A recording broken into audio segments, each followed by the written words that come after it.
Arestado ang top 10 most wanted person regional level sa isinagawang drug bypass operation ng mga otoridad sa Sultan Kudarat.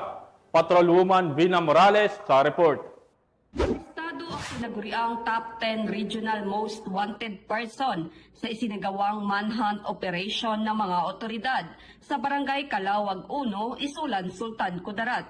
Nito lamang Disyembre taong kasalukuyan.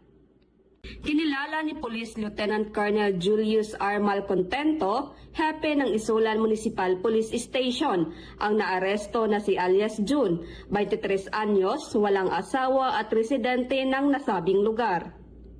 Ayon kay Police Lieutenant Colonel Malcontento, isinagawa ang joint manhunt operation ng mga tauhan ng Isulan Municipal Police Station, Sultan Kudarat CIDG, Sultan Kudarat Provincial Intelligence Unit at 1st Sultan Kudarat Provincial Mobile Force Company na nagresulta ng pagkadakip ng sospek para sa kasong statutory rape at walang nirerekomendang piyansa. Nasa kustodiya na ng Isulan Municipal Police Station ang naaresto para sa tamang disposisyon.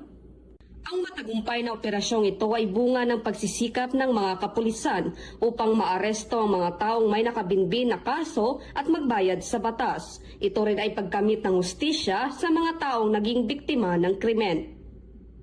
Mula dito sa Rehiyon 12, ako ang inyong PNN correspondent, Patrolwoman Vina Morales, alagad ng batas, tagataguyod ng Balitang Pulis.